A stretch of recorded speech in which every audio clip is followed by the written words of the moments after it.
नाजरीन अस्सलाम वालेकुम, मैं हूं आपका मेज़बान फिरदौस इलाही। पेश है सबसे पहले आज की खबरें। किसानों की दी गई कॉल पर आज कहीं सियासी और गैर सियासी तंजीमों का एहतजाज। महबूबा मुफ्ती को बडगाम जाने से रोका गया, घर में ही रखा गया नज़रबंद। बीजेपी के कौमी तर्जुमान शाहनवाज हुसैन ने फिर बनाया मुकामी सियासतदानों को तनकीद का निशाना। कहा डेवलपमेंट की नहीं करते हैं बात। और दिल्ली में गिरफ्तार किए गए 3 नौजवानों के अफराद खाना ने आज किया प्रेस कॉलोनी में एहतजाज। लेते एक छोटा सा तिजारती वक्फा, वक्फे के बाद फिर से हाजिर होते हैं। Rakib Sir's Excellence Paripura Srinagar announces coaching for 8th, 9th, 10th all subjects, 11th, 12th Arts and Commerce. Also entrance coaching for LLB, AMU, DU, JMI, KU, CU and more. For admissions visit Rakib Sir's Excellence Paripura Srinagar. Call on 9622 888 333 9469 888 333.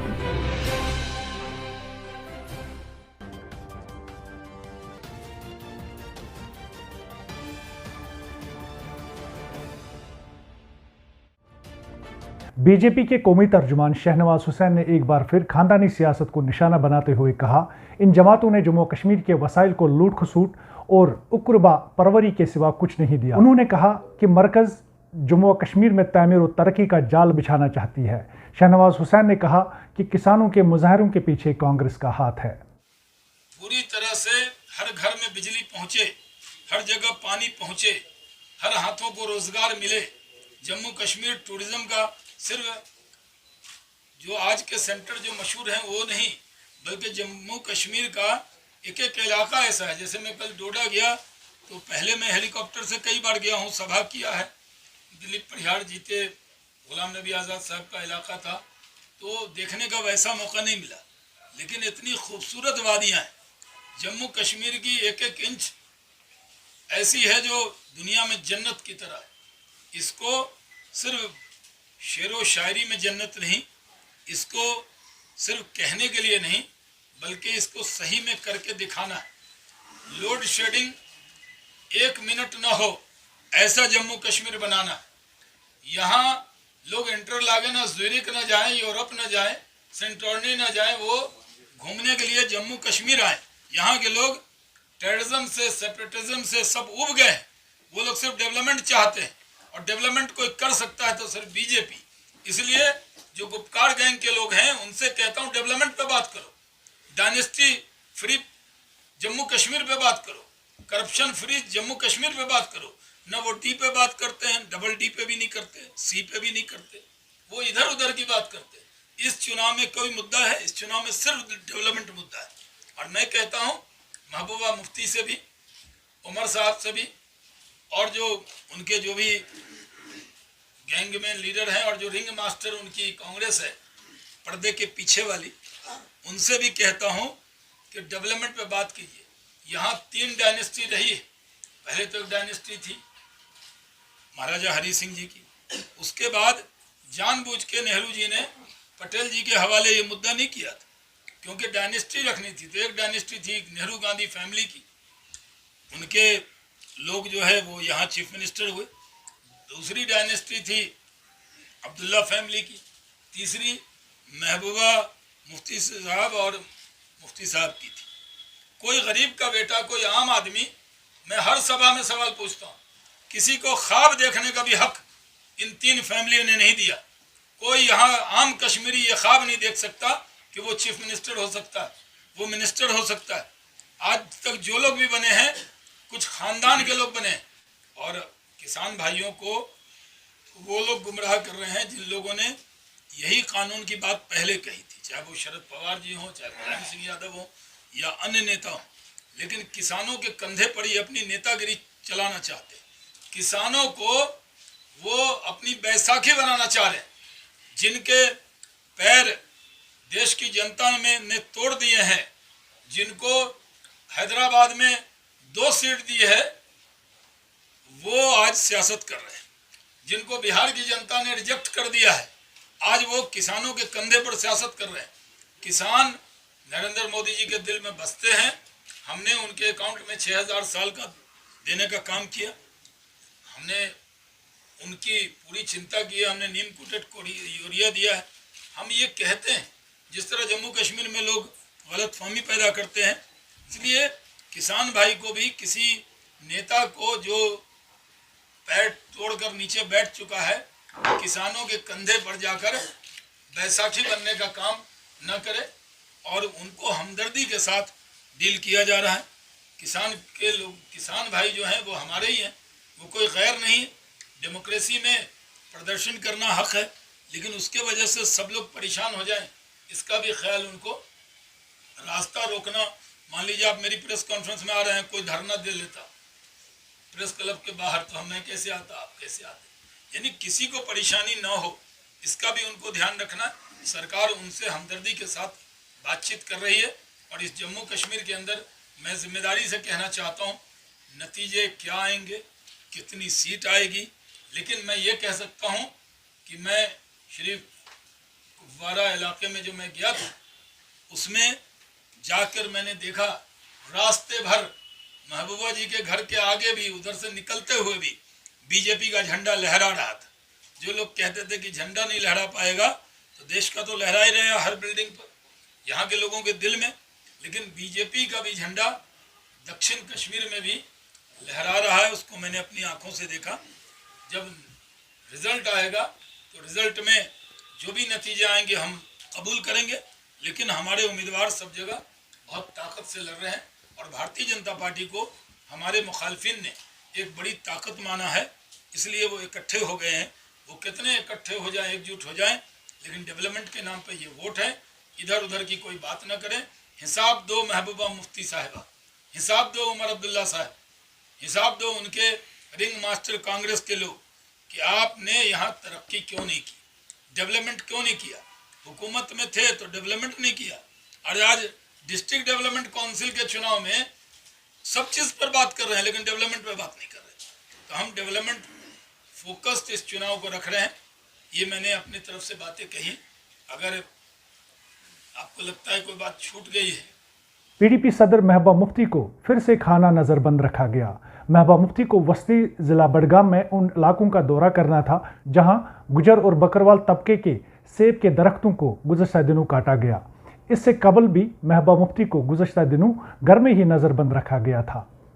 लोगों को बोलते हैं हमने बंद नहीं किया, अभी बाहर बंद करके कहते हैं, बाद में लेफ्टिनेंट गवर्नर साहब भी और सब लोग कहते हैं हमने बंद नहीं किया। ये क्या तमाशा हो रहा है? ये दरवाजा खोल दीजिए, बाहर जाना है मैंने, बाहर जाना है मैंने, दरवाजा खोल दीजिए, लॉक्स खोल दीजिए। अब मुझे कैसे गैर कानूनी तरीके से, मुझे दिखाइए आपके पास कौन से कागज है, शो मी द पेपर्स, आपने किस कानून के तहत मुझे बंद करके रखा है, मुझे दिखाइए वो।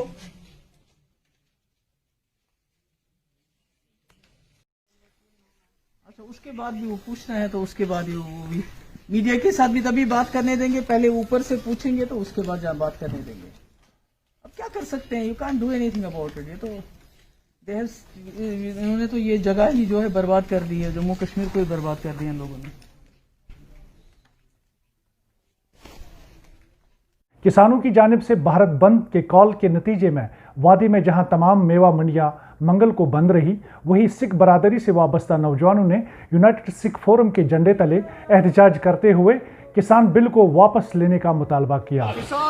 हम यूनाइटेड सिख फोरम कश्मीर की तरफ से आज जो किसान भाइयों ने प्रोटेस्ट की कॉल दी हुई है, हम उसको सपोर्ट करते हुए आज पीसफुल प्रोटेस्ट कर रहे हैं। हमारी ये डिमांड है, रिक्वेस्ट है सरकार से कि वो जो 3 कानून लाई है फार्मर्स के लिए, उनको वापस ले ले और जो उनके खदशात हैं उनको दूर करे। इन 3 कानूनों के अलावा मैं चाहता हूँ इनको वापस लेके वो MSP की गारंटी दे और जो स्वामी नाथन्स की रिकमेंडेशंस हैं उनको लागू करे, जिसको काफी लंबे समय से किसान भाई मांग कर रहे हैं। तो इस बिल में क्या परिवर्तन है, क्यों आप ये इस बिल को बोलते हैं? इस बिल में 3 चीजें हैं। एक तो सबसे पहले APMC की जो वो कह रहे हैं कि हम मंडी नहीं हटा रहे हैं। वैसे भी 6% किसान ही अपनी सब्जियां या जो फल है अपने खेती है वो मंडियों में बेच पाते हैं, बाकी की नहीं बेच पा रहे हैं। ताकि हमें चाहिए कि हर 5 किलोमीटर के दायरे पे मंडी खुलनी चाहिए ताकि हर किसान का एक्सेस हो उस मंडियों पे। उसके अलावा जो भंडारण का इन्होंने कानून लाया है उसको रद्द करना चाहिए। किसी को भी इसका बिल्कुल इजाजत नहीं होनी चाहिए कि कोई भंडारण कर सके। साथ में कॉन्ट्रैक्ट फार्मिंग जो है वो किसके पक्ष में है मुझे समझ में अभी तक नहीं आ रहा। क्या वो कॉर्पोरेट हाउसेस के पक्ष में है या किसान भाइयों के पक्ष में है? इस पे अभी कोई भी तसल्लीबख्श जवाब हमें मिला नहीं है। ऐसा नहीं है कि आपको नहीं पता। क्या कौन सा कदम उठाएगा अगर आपकी बिल पूरी नहीं, हम तो यहाँ पे अपने किसान भाई को सपोर्ट कर रहे हैं। जो जैसा अपने किसान भाई जो बैठे हैं धरने पे कहेंगे हम वैसा ही करेंगे, पीसफुल प्रोटेस्ट ही करेंगे। इस दौरान किसान तहरीक से वाबस्ता लोगों ने भी श्रीनगर की प्रेस कॉलोनी में एहतजाज करते हुए किसान बिल को काश्तकार दुश्मन करार दिया। कि एक मुल्क को बनाने में जो 70% हक होता है वो एक किसान का होता है, लेकिन खाली पूरे एशियन कंट्रीज में खाली वो एक हिंदुस्तान है जो इस किसान को नेस्तनाबूद करने पे तुला हुआ है।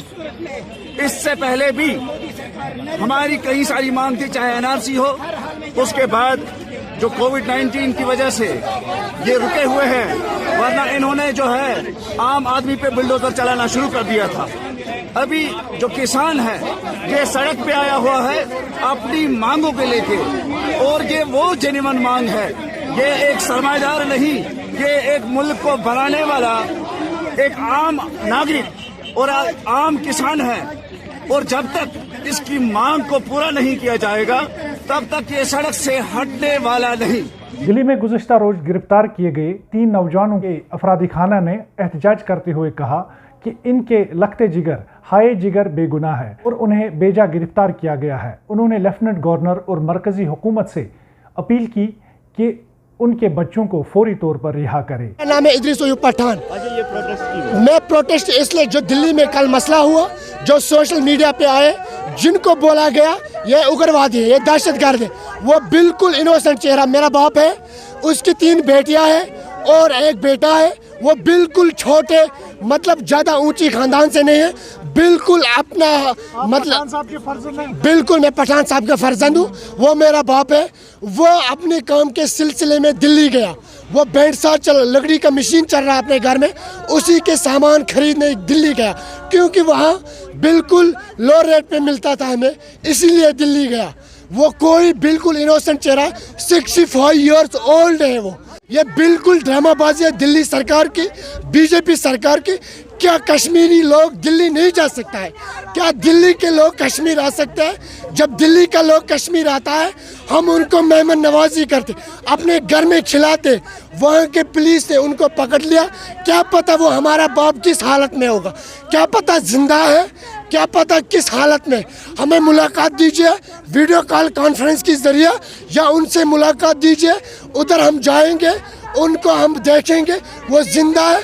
हमें फ्रीडम, बिल्कुल जस्टिस चाहिए। बताइए कि ये भी न्यूज़ आई है आपका एक जो भाई है वो 2004 के बिल्कुल कुछ ये मुलव्वस है, तो उसको अभी वो अरेस्ट है। अभी ये थोड़ा सा वजाहत कीजिए। ये बिल्कुल गलत है, ये प्रोपेगेंडा है। पता नहीं ये कौन सी किसकी दुश्मनी है, कोई कुछ भी कह ले आप। ये बिल्कुल सीआईडी से या पुलिस से इन्वेस्टिगेशन कर ले, हमारे वहाँ गांव की, हमारे इलाके की, हमारे डिस्ट्रिक्ट की।